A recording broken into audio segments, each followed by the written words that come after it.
This is the President McCormack Podcast with your host, Mark McCormack.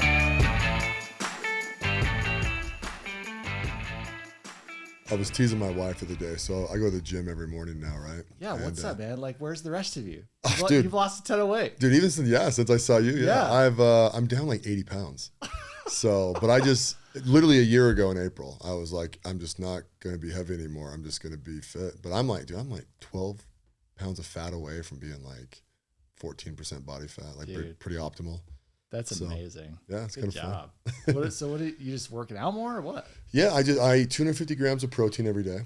Wow. And so it's pretty much a pound of ideal body weight. Yeah. Or a gram for every pound of ideal body weight. Right. And then, I just go to the gym every day. So focusing on protein, does that help you not eat junk because you're just like always focused on getting protein in? Yeah. So your body, you really just need protein. Not over a long period of time, right? Like you have to have like some fats, so you can. You're either going to get fats from carbohydrates or energy from carbohydrates or fats. So you're going to pick which one. So if you've stored a bunch of fat, you can go pretty, ketogenic diet, right, and kind of ride through that.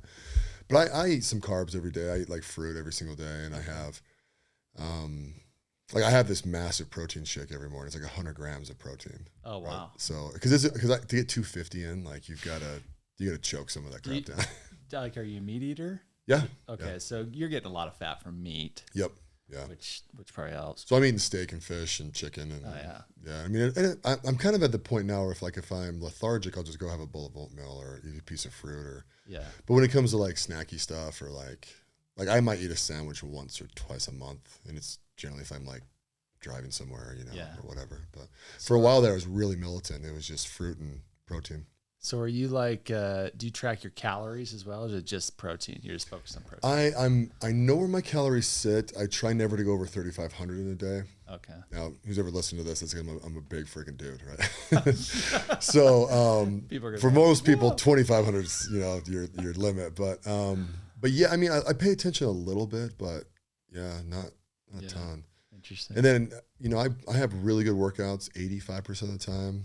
5% of the time I don't want to be there, so I'll just walk on the treadmill and sit in the sauna or something like that. Totally. But I just made a goal that I'm just gonna do it no matter what. Like just the discipline side of I'm not gonna be motivated to go. I'm just gonna be disciplined and go. Yeah. So no, that's super cool, man. Good for you. It's hard to do, and as we get older, it's like it just gets harder and harder. It's true what they said. Yeah, that's absolutely true. What do you do for your workout? I mean, I've actually started getting in a little bit into like running. Cool. I've never been into it. I like mountain biking, but never been a big runner. And I like the convenience of running, where I could just like walk out my front door. And we live close to like trails and stuff. And so it's just my younger brother, he's the youngest in my family. He's like super into it, like 100-mile races and stuff like that. Oh, the ultra guy, huh? Yeah. And so I've been watching him and, been not jealous, but just like impressed and intrigued by what he does, and he's been very encouraging. So he actually has convinced me to do a 30K here next week in Bryce Canyon. My friends, I got a couple friends racing on that. Oh, really? Yeah. So he's doing like the 60K. I'm doing a 30K. First, I've never done any race, no marathon. I haven't even done like a 5K. Okay. I mean, I've run that distance, but I've never like participated in a race, and so I'm like super nervous. I don't even know what to expect. Yeah.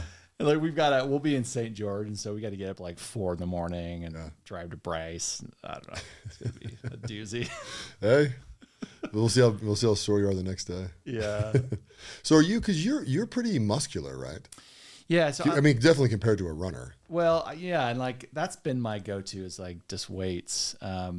And frankly, like mostly just because of like shows that I've been in, because so many of the shows that I've been in, like I toured with Aida for years over the course of several years, and then I did it again here locally a few years ago, and so it's like shows are the best motivation to get in shape, and because most of those shows, like you listen to like Chris Hemsworth and he talks about how he has to be like a cartoon character, like physically. So that's been the focus because it's just all about aesthetic. But because when you're auditioning, that's a big deal, right? The way you look. Yeah, it's a huge deal, and I don't know, like the older I get, I'm doing less and less of those types of roles. And to me, it's more now just about feeling good and getting endorphins and being in generally good shape. Yeah. So are you in a show right now? Are you doing anything theatrical? No musicals right now. Just working on a few film projects and doing some business stuff. So my life is my career has been very schizophrenic, I would say. It's probably not unlike most people. You just have this really awesome art side of it. Yeah.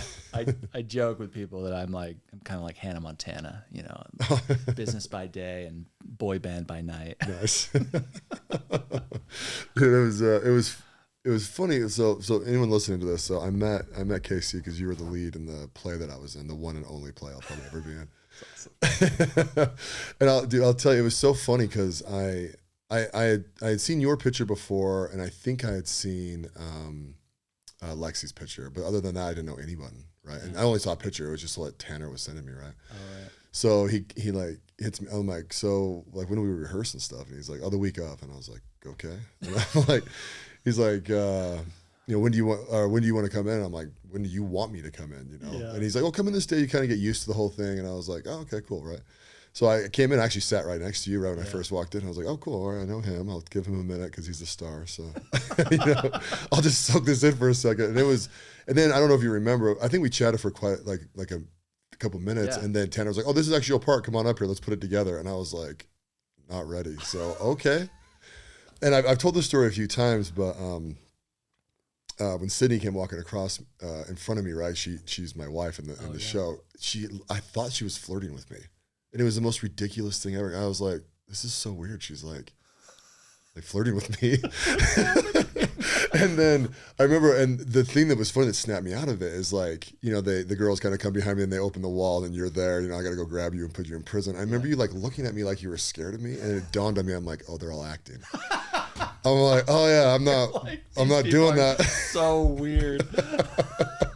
Dude, man, I was telling my friends that story, they were dying. I'm just like, yeah, because it's not against my personality being a play. I mean, I freaking love musicals, right? I go to New York and it's like one every day, right? It's just my jam. But like, I'm kind of like a business guy, like CFO kind of, I don't know, role in life. And so when people heard I was in a play, a lot of people didn't believe me. Yeah. Like I had a bunch of friends over at my house who were doing a barbecue. We're sitting out there, and I'm like, "Yeah, I'm going to be in this play. I'm going to be Potiphar," and like they're all kind of smiling and laughing. And then I just remember one of my friends, who's a girl, just goes, "Wait, are you dead serious?" And I'm like, "Yes." I'm like, "Let me tell you something about me. I never lie. Like, why would I lie about being in a play?" And she's like, "You're seriously in a play?" I'm like, "Yeah." I'm like, "It's actually kind of a big one." She's like, "Okay, cool." Well, and I remember like when you make your appearance on stage, like. You could tell like a lot of people knew you, right, in the audience. And there was like applause and stuff. And I mean, I think it's super cool, man. And like, I think the way that the story went is Tanner, like he was on the podcast or something like that. And basically like, he was right in his room, invited you or challenged you, or you were like in this phase of life where you're saying yes to everything. And it just happened to be like that time. No, I'm still in that phase. Yeah. It's kind of like my mantra. I just say yes to things, unless they're like immoral or something, right? But like, just sure. What do you want to do? Yeah, I'll do that because it's just my life has gotten funner if I've done that. Oh, totally. And so he asked me in the podcast, and I was like, "Are you serious?" And I'm like, "I don't know. I got to think about that one." And he's kind of like, "Oh yeah, I thought you were gonna YOLO or whatever." And I was like, "Well, come on, man." And then I remember thinking like, "Wait, do I need to sing in this?" And he's like, "Optional." And I'm like, "What do you mean optional?" Like, And then, finally after like 10 minutes on the podcast, I was like, "Yeah, I'm in. I'll do it." But we didn't talk about it. So that was I think we recorded that episode maybe in March, might have came out in April. Yeah. We didn't talk about it again till like August. And I think I hit him up and I'm like, "Dude, this is like soon, right?" And he goes, "Oh, don't worry. We put it all together like in a week." I'm like, all right. And another funny thing, right? So I think I came on a Tuesday before we actually practiced. And it was on Saturday or Sunday that I had listened to the music, but I'd never watched it. Okay. And I'd never seen the play, right? So I pulled up the clip of like, Donnie doing it. Oh, yeah. And dude, when Potiphar comes out in that, I am like, wait, what? You want me to act like this dude? Like I can't remember how that guy did it. He's kind of a big, heavy dude. And he kind of comes out. He's a little camp, Okay. And like everyone's kind of around him, and he's just kind of like, kind of floppy and. Oh, right. Yeah. And like poshy and like. Yeah. Yeah. But I think the problem with me is I didn't realize I'm going to be moving all over the stage. Oh, in fact, when the steps made me nervous every single time. I was like, because, at the time I was probably like 295 or 300, right? It's like, I fall. This is like, boom. I'm just going to act dead, drag me off. Oh man. Yeah. It's interesting to hear your perspective. Cause like for me, it's, and this is an interesting principle just in general, where we take for granted, like what's normal to us, right? Whether it's business or musicals or whatever, it's like, yeah, it's no big deal. It's like just what you do. But when you're thrown into that new environment, it's like it's all new and you don't know what to expect. And so, I mean, I think it's super cool that you just did it. You just full send went for it. I'll tell you, I don't know if you were paying attention. So the opening night, when I walked out like 12 seconds early. Oh, did you? Yeah. And so which is probably why I got a little bit more applause that night. That was the night that most of my friends and family showed up. I think I had about 70 people in the crowd that night or something. Cool. With my kids, and my wife. Yeah. And I just remember walking out and Lexi like looked over and I was like, why aren't you walking? And she's like, too soon. Kind of like, you're way too early. I kind of look out in the crowd, which if you've never been on stage, it's actually black. It's kind of hard to see anything out there because you got the lights shining on you. So you can feel the energy out there, which is really cool. Yeah. So I actually just turned around and just went, boom, Potiphar's here. I'm here. I'm just kind of like, come on, everyone, let's get dancing. And so, in fact, Devin actually changed. After that night, he talked to the band and he's like, all right, if this dude walks out early again, we're just going to kick into like we're going to jump ahead to where he's supposed to be. Live theater, man. Yeah. Live stuff. It's wild. It's really fun, man. And I was also joking around. I was telling everyone I had the most important part, right? Just in regards to the story, because, if I don't get mad at you and throw you in jail, this thing kind of falls apart. Yeah. Yeah, we don't have a story without Potiphar. No, it's interesting to hear you say that about the audience too, because I think that's for people who haven't been on stage, at least in a theater with a bunch of lights and stuff. Yeah, you don't really see many people. You see like maybe the first row or two, and then after that, it's just this black abyss. Yeah. And so people ask me like, "Do you get nervous performing like at Eccles or whatever?" And I get way less nervous performing at places like that than I do at like church or in like private settings, right? When you see everybody's faces and you're like, what I do is I start fixating on people and I start thinking like, I wonder what they're thinking about, I wonder if they like this. And you start almost like trying to interpret their response to your performance versus like just having that like wall there. Yeah. But the energy you feel from an audience, like that is a real thing. And actually I didn't fully appreciate the audience's role in a performance until COVID, where I did a play at Hale Center Theater called Tale of Two Cities. And it was at a third capacity with masks. So it's like crickets in the audience and people are like muzzled, right? So you can't really hear them and the responses and stuff. And there's this certain like energy that is just not there. And I realized like, especially in the context of a play or whatever, like they are a character. Yeah. They're the missing link really to make the magic of theater work. Yeah. And then during Les Mis, which immediately followed that run, we actually went to full capacity during Tale of Two Cities. And so within that same show, I was able to contrast like a third of the audience versus a full audience. And man, it is like, I will never take audiences for granted ever again. Yeah. Cause like without an audience, it's dead. Have you ever been in one where the audience kind of booed you or like didn't like what they were seeing? Cause in our show, the reason why I asked that while you're thinking about it is, it was wildly positive, at least what I felt, right? Like, yeah. It was a fun show, right? And very talented. So I think the audience was kind of like really into it. It was cool. I was like, oh, this is awesome. Yeah. But someone like me, I could be like, oh yeah, I could see this like not being awesome. Yeah. If it's like just, there's one thing, I think it's one thing if it's dead out there. There's another thing if they're just like, boo, you're like, oh. Like tomato to the head. Yeah. I never gotten a tomato yet, but part of me kind of wants to get a tomato to the head one of these times. Yeah. No, I've never gotten like booed. But I will say that, again, to your point of like the energy of the audience, like you can feel it. Yeah. It's weird. Like, you know if they're with you or not, if you're connected to them or not. And that fluctuates even through a performance. And what's crazy, and especially in like live theater, is you've got this tiny stage and 2,000 people in the audience. And yet like they can sense the energy shifts coming from you on stage, even though like to them, you're really far away. Yeah. It's a really interesting thing. And like, they may not be able to see your face like they can see in a movie or whatever, but the energy that exudes from you and then back from them, it's like a real connection. Yeah. When you were doing Joseph, right? Because obviously I was there to watch you.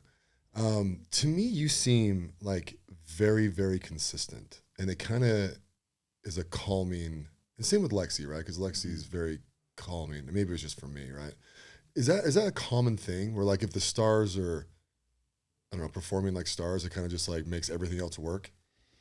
Yeah. I think in theater, it's an interesting medium because you do it the same way again and again and again and again. And that's actually a benefit. Like, I mean, directors like it to feel locked in, right? It's like you get it to a point and then it sort of locks in. But then it's an interesting challenge as an actor because then you have to make it feel like it's brand new every time, even though you've done it many, many times before. And so that's one aspect of like theater as a medium that I really enjoy is how to make it feel fresh and new while still doing the same thing and doing it the same way, but making sure that from an audience's standpoint, it's their first time. So it needs to feel like your first time every time. So yeah, I think that maybe some of that just comes from experience, and you just, I don't know. Once you lock it in, it's easier to know like, okay, like, well, and I guess I'll say once you lock it in, again, when you add that audience component, you realize, oh, that actually needs a little bit more of a pause or a beat because it's getting a laugh, and I don't want to bulldoze over that.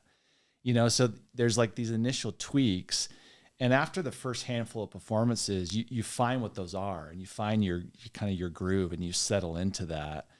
And so there's like maybe an initial exploratory phase. And in our case, where we only did like 4 performances, like we found a bunch of them after the very first show, but had we kept going, it would have kept like evolving into a more fine-tuned, well-oiled machine. Yeah. Oh, that's cool. Yeah. That makes sense too.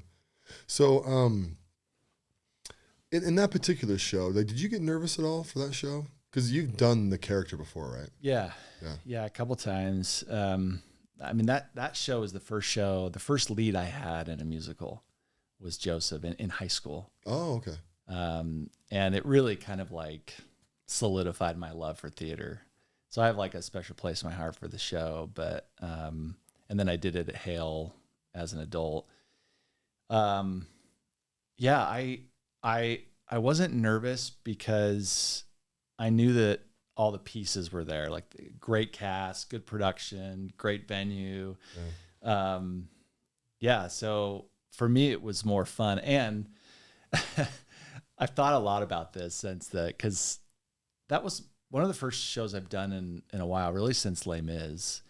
And it was a short run and I was just an actor. So with like Gentry shows, I'm the performer, I'm a producer, I'm an owner, I'm trash guy, whatever's needed, right? Because when you own something, like you're running it. Yeah. And so it was such a refreshing experience for me to just show up, like other people are worrying about production and marketing and whatever. It's like, I'm just here to perform and enjoy it. So I remember thinking that specifically of like, and maybe that's why I came across as more relaxed because I probably really was. Yeah. Were you, kind of a fun question. So, when you're singing some of the bigger songs in the show, right? Like you're actually, isn't the one like right after you get put in jail, right? Isn't that one of the biggest ones? Then we go to break, right? Yeah. When you're like hitting those final notes, right? And the crowd's kind of going wild, like what does that really feel like? Yeah. There's a couple of sensations, in moments like that. One is a sensation of flying. And that song for me has always been so fulfilling because it's like, it's emotionally deep and meaningful. And there's a lot of like even historical context to the song and religious context. Like, so it's not hard for me to really find that deep meaning in it. Yeah. And then vocally, like it's in a great place in my voice and it's a crowd pleaser and beautiful song. So there's this, when you're able to just like fully let go, there's this sensation of flying. And there's also like tremendous risk because like as a singer, especially singing a song like that, you're open up, like your kimono's open, right? Yeah. Like you're just full throttle open to the audience, like bearing it all. And that's like so risky. I always tell singers like what you do as a singer, it has to be one of the riskiest things. Cause like you could crack at any moment. Like your voice could give out, you could crack, you could fall down the stairs, like anything could happen. It's live. And so, but at the same time, when you fully give into that, it is so freeing. And then when you've taken that risk and it pays off and you nail it and you get the response from the audience, it's so exhilarating.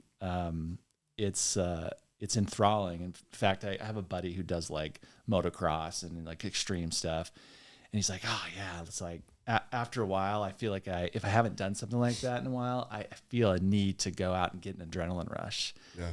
And it's like that for performing, especially a moment like that, you get this adrenaline rush and it's very satisfying. It's very fulfilling. Yeah, I can see that for sure. I tell you, I used to always say that the best team sport was American football, right? And then I've actually changed it to like musicals, right? Really? Or theater, I guess is the best way to put it.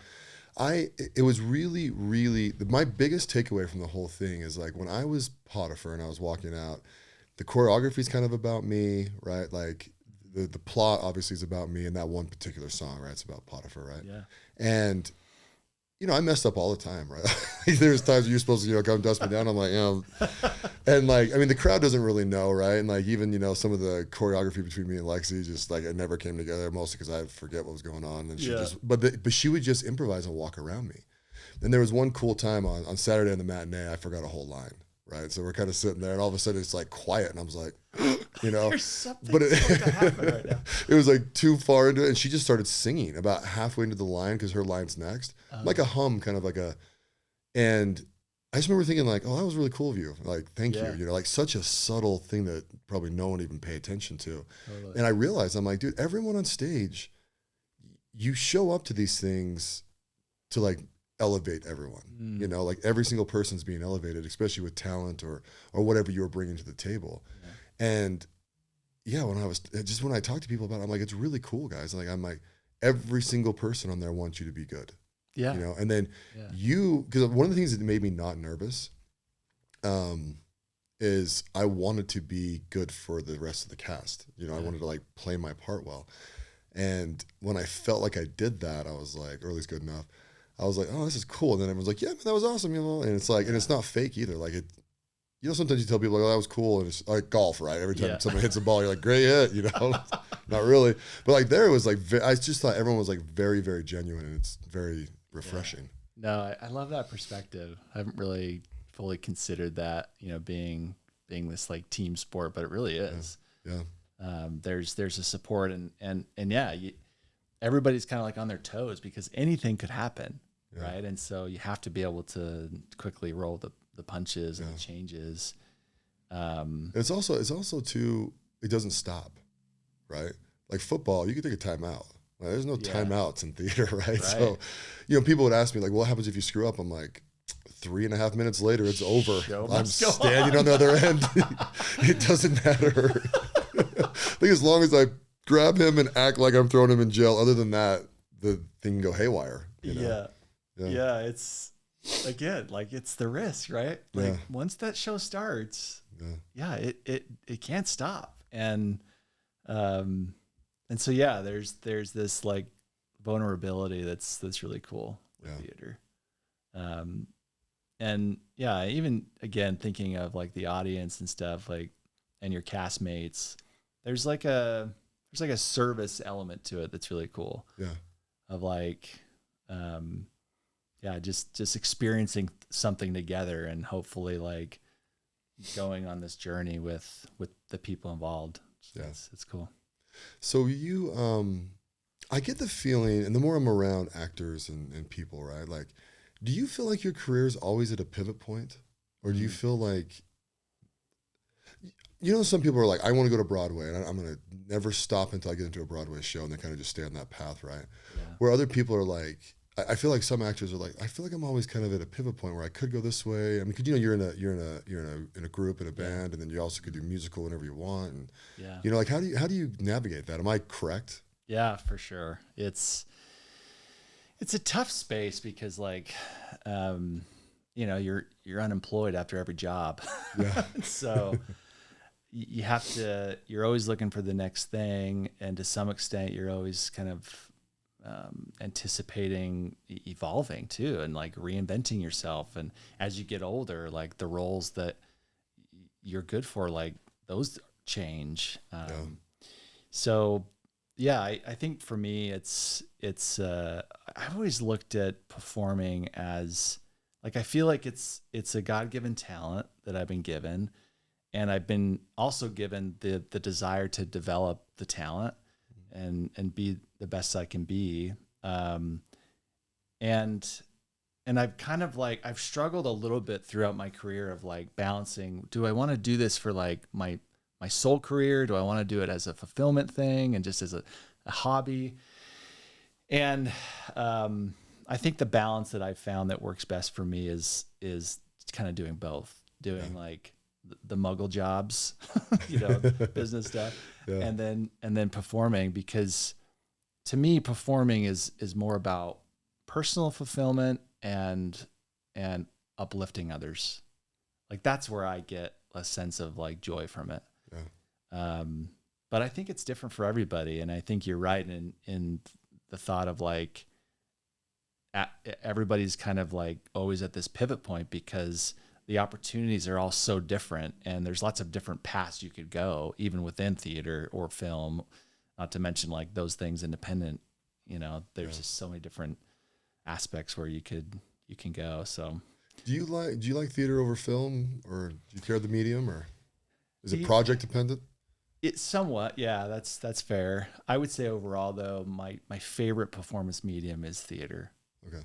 And that was my first love in performance. And, like if I didn't have to pay my bills and like stuff like that, I'd probably do theater all the time. Yeah. It's just a tricky industry to make a really good living at. And I had to decide early on, because I toured when I was like 23, 24. I went on tour with Aida. We had an 8-month-old baby. My wife and son, they came with me on most of the tour. And, it was awesome.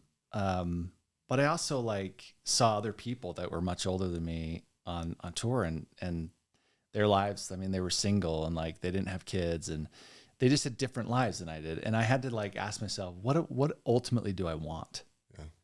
And I think that's like a good life principle of like, what do you want? At the end of the day, what do you really want? And I had to say like, well, if I'm honest with myself, I want a family. And while I could probably figure out a way to make that work in theater and being on the road and stuff, it just would be really tough. Yeah. So I just decided like, yeah, I'm going to do theater, but my first priority is going to be raising a family.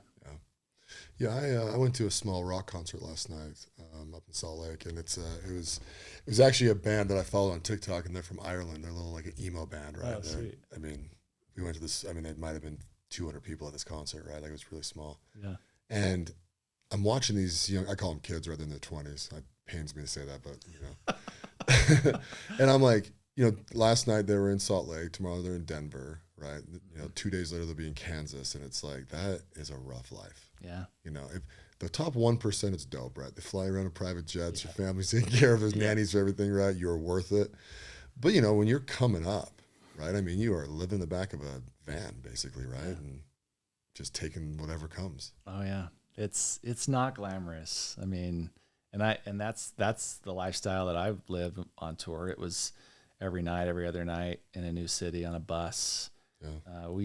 We drove separately a lot of the times because my wife and son were with me. But like these dancers have to perform these amazing feats on stage, or like in these contorted positions on the bus, trying to get some rest in between the cities, and you get out and you're like, oh my gosh, let's do a show, I guess. So it's the audience doesn't see that. They just see the glory of the people on stage. They don't see what goes on in the background. Yeah. Are you ever tempted to just like do a solo act, like in music? Yeah. So a couple years ago, actually, I started doing more solo stuff. So I started with a Valentine's show. And it was really just kind of like with Gentry's awesome. And I love it. And I love those guys. And I just kind of came to the point where I felt like artistically I needed to mix it up a little bit, because I've been doing Gentry for 10 years, and I've done a few things in between that, but I just felt like, I don't want to be stagnant. I want to like push myself. And so I've always loved the 80s. I mean, I'm an 80s child, born in the 80s, and my parents were like 80s rock stars. Like they had a band in Southern California and stuff. Oh, cool. So that was like my upbringing. And so it was a Valentine's show of 80s music that I did, and I had a blast. And then I've done a few other things and film projects, but again, it's like, as I've started doing that kind of stuff, I've gotten a lot of fulfillment out of it, but I don't have a desire and ambition to like go and break out and make it. Yeah. I just like to do it. And I think in like a perfect world, from a career standpoint, like I would just perform and not have to worry about like making money from it. So that's kind of like why I've always balanced the two. Cause the times when I've just performed, I haven't enjoyed it as much as when I like have a business thing on the side and then performing. Oh, okay. It's a weird thing. It's like, you'd think that, well, isn't that your passion? You should want to do that all day, every day. And it's weird. It's like, it's not the case. When you probably also need your responsibilities taken care of. Yeah. So you can kind of be free to go and be artistic, right? Yeah. Is that part of it? Yeah, I think so. Kind of those core like needs that need to be taken care of. And maybe that's it, because there's a level of like stress that comes with, not only do I need to be creative and whatever, but I need to figure out how to like make it support the family. And so there's like an added stress to the creativity, versus when you got that side taken care of, you can come over here and just like be free to create. Yeah. And maybe that's just like, maybe some people don't worry about that as much as I do, but that's always something that I've like worried about and kind of have been stressed about. Yeah. So like with the band Gentry, how much time does that take for you? Well, so Gentry, we went full-time Gentry actually like in 2018, end of 2018. And we were like, we'd meet every day. We'd like go to the office. Yeah. And it's not like we had performances every day. We'd like be working on social media and content, and planning tours, and just all sorts of stuff. And it was awesome in a way, because we got a lot done. We made a lot of progress. But it was interesting again, because now there's this like stress to it. It's not just you're getting together with your buddies to make music. So from a relationship standpoint, there was some strain there. We had a couple of like rock band type moments where it's flip the tables and like, you know, and which actually in hindsight, I think has like made us stronger. I mean, I always say if you can get through conflict in a relationship, you will be stronger in that relationship on the other end. Like if you can get through it, it will 100% strengthen your relationship. So fortunately, we got through conflict many times over the years, and it's just made it stronger.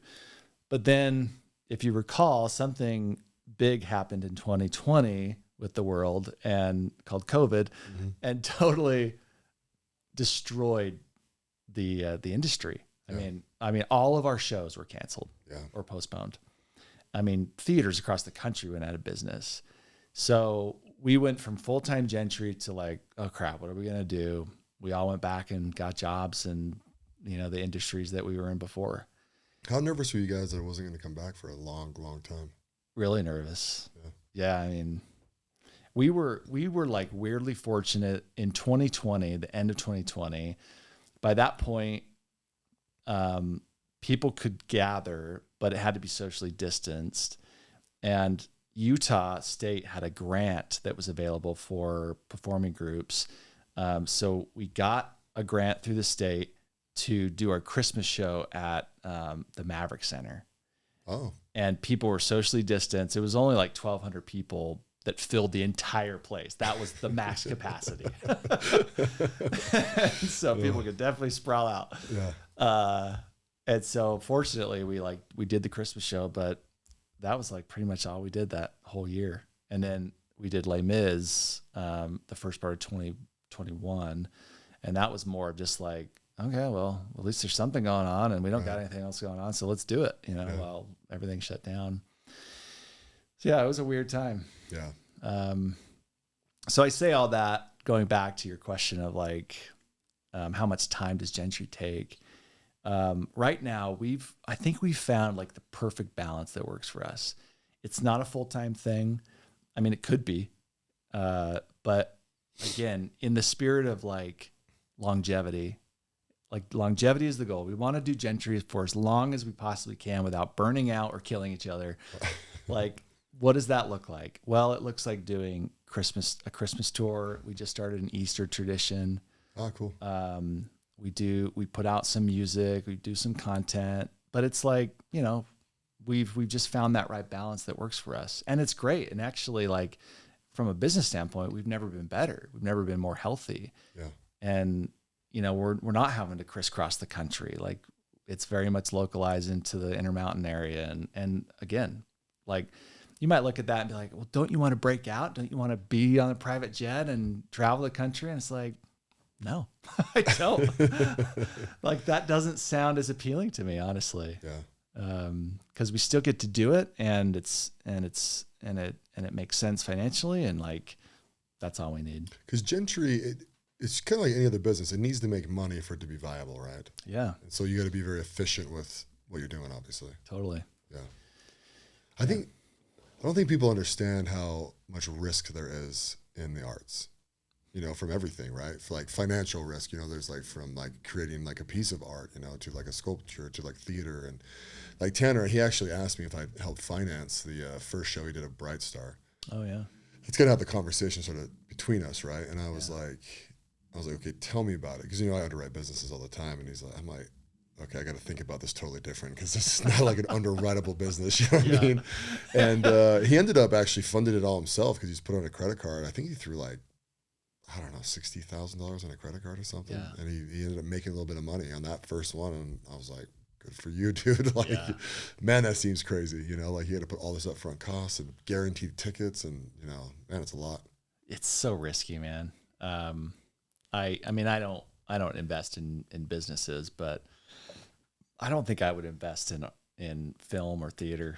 Yeah. It's just, I think there's a reason why a lot of arts organizations are nonprofits. Mm-hmm. They're highly subsidized. The successful ones are highly subsidized by grants, by foundations, by sponsorships. Yeah, and the community a little bit too, right? Yeah, like isn't Hell pretty community based, right? A lot of people donate money to it. Totally. Yeah, they raise a lot of money that way. I mean, very successful from a ticket sales standpoint, but even then they still need and rely on sponsorship. So it's like it's definitely a labor of love type industry and thing. And you know, like you see people who are wealthy that give to the arts, but it's mostly because they're passionate about the arts and they want to give back and they want to give back to the community. I mean, like Zion's Bank is our sponsor for our Christmas show in Salt Lake and our Easter show, and they're amazing. And for them, it's not about ROI. It's really just about like giving their employees a cool thing to do, giving back to the community, like the arts. So it's a totally different way to think about it. It's not really an investor kind of mindset. It's more of a give back mindset. Yeah, absolutely.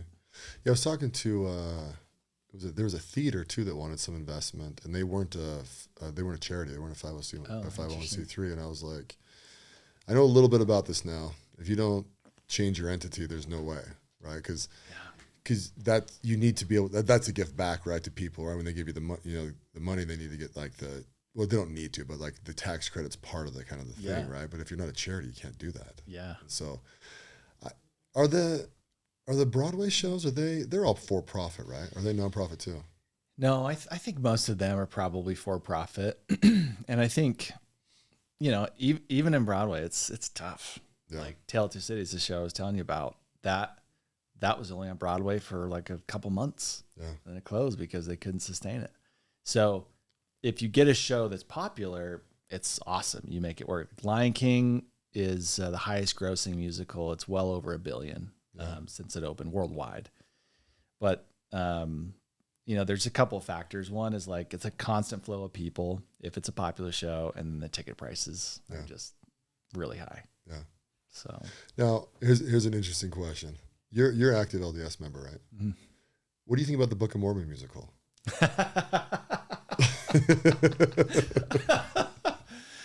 Oh gosh. It just popped in my head. Yeah. It's a great question. Okay, so I'll get vulnerable here. Have you seen it? I have not seen it. Okay. And I probably won't see it. Yeah. But just in the spirit of vulnerability, I actually really like some of the music. I think it's actually some of it's really funny. Yeah. And well written and well constructed. But I won't see it because I just I don't, you know, I don't know. It's weird. It's like, I don't necessarily I'm not like pitchforking outside of the theater, you know, petitioning it, but it's like, I don't know. I just don't feel like I want to support it. Yeah. You know, that's fair. Yeah. So it's interesting because from a perspective of somebody outside the church, what I hear from people is like, they loved it. And they actually have a positive perception of missionaries and even the church to some extent. I think where I get like uncomfortable is like the mocking to me is actually, there's like some humor in it and I can appreciate it. But there's definitely a line that gets crossed like multiple times in the show where I'm just like, oh, that makes me uncomfortable. You served a mission, right? Yeah. Yeah, so did I. So okay. When my wife and I went and saw it right in New York before COVID, and I didn't really know what to expect. I just heard it was good, right? So I was like, okay, I'll go see this thing, right? And I was laughing my brains out at like a couple of things, but it's because they're missionary jokes, right? Totally. Like one of the district leaders is gay, right? But they don't say it, but he just acts like wildly flamboyant, right? And it's like, I think everyone had one of those. You know what I mean? And so I remember during it, leaning over to my wife. You know, it's the South Park guys, right? Yeah. For anyone that doesn't know that wrote this play. And I remember thinking, I'm like, how do they know this stuff? Because it's so nuanced, like deep inside the culture. It's not even a church thing. It's like a culture thing. And totally. And I was laughing because there's parts, and Trey Parker and Matt Stone actually talk about this in an interview. They're like, oh, we know when Mormons are in there because there's two things in there that only Mormons laugh at. And I was one of them. I can't remember what it was. I was just dying laughing at it. I was like, that's really funny. And to be honest, you know, I've been out of the church for a few years now, and there was a couple parts, honestly, where I was like, oh. You know, like, all right, that one's a cut. But I'm also like, I know what to expect. It's the South Park guys, right? Totally. Actually quite frankly, if you really look at the pure body of work, it's really more of a homage to the church than it is like a bash on it. But we end up leaving, right? And there's these two Jewish ladies in front of me. They're like 4'11", right? Like tiny, New York Jewish people. And they're like, well, you thought that was really funny, huh? I was like, I did. I thought that was really funny. And she's like, why do you think it's so funny? I was like, well, let me tell you something's going to blow your mind. So those guys are Mormon missionaries? She's like, yeah. I was like, I was one of those like 15 years ago or whatever.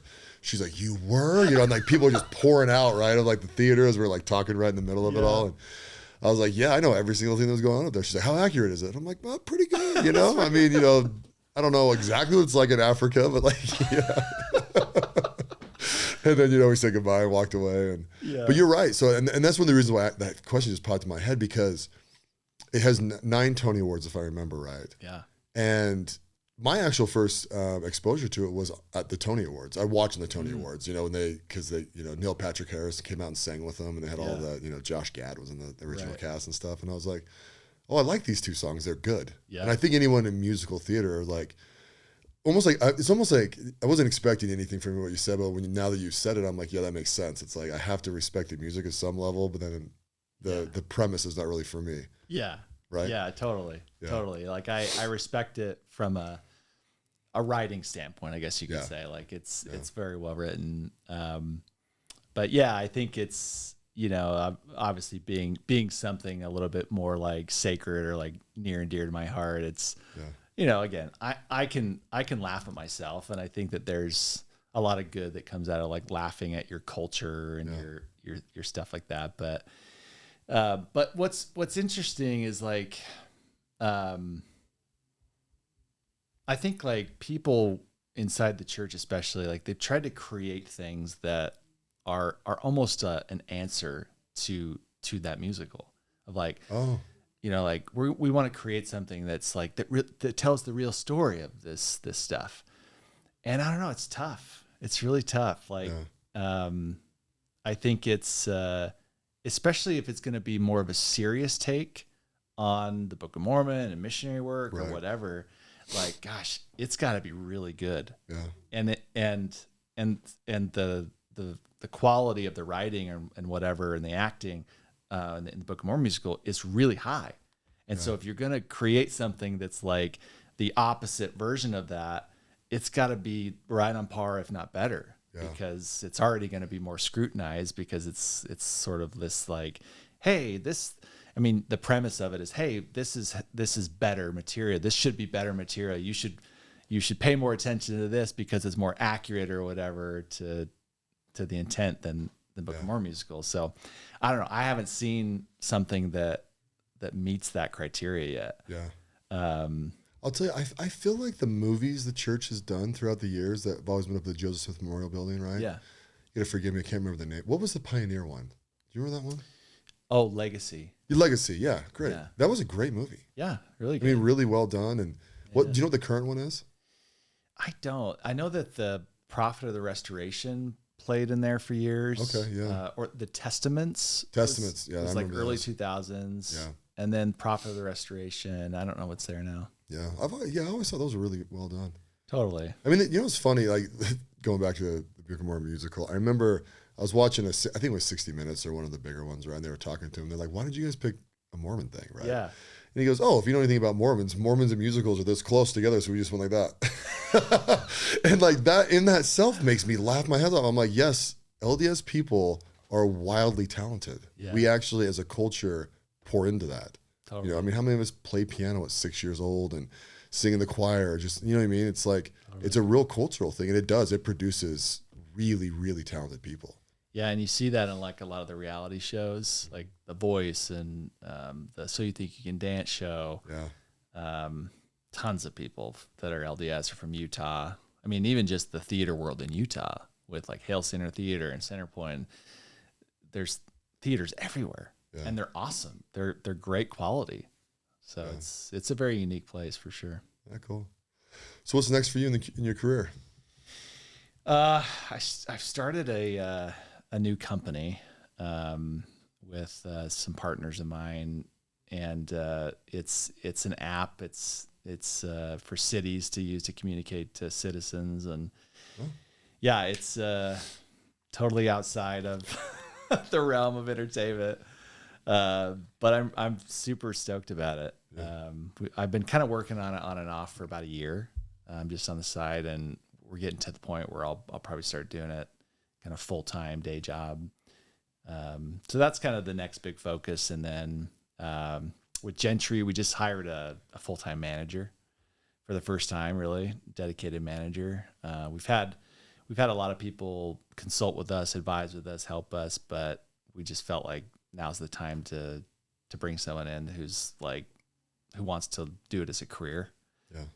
So it's great because we've always just kind of run it ourselves, kind of been more or less self-managed, and so it'd be good to have that. So that's like a whole new phase.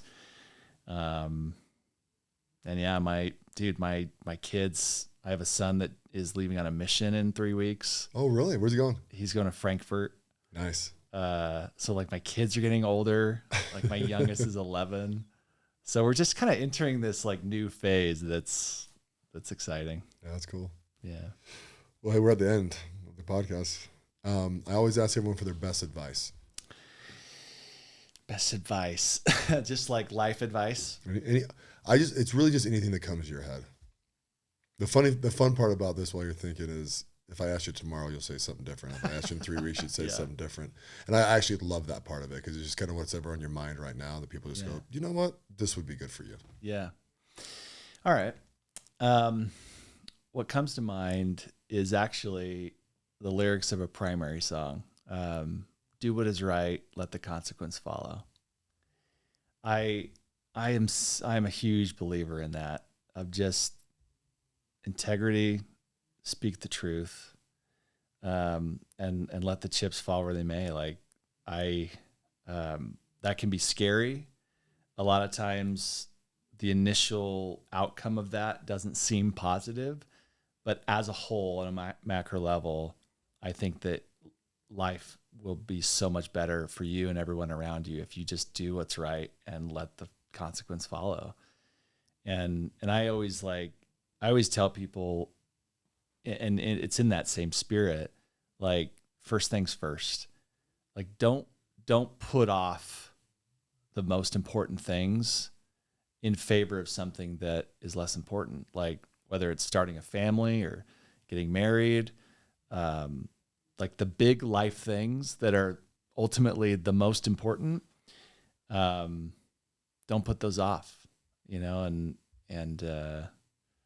part of that is just doing what's right, what you feel in your heart is right.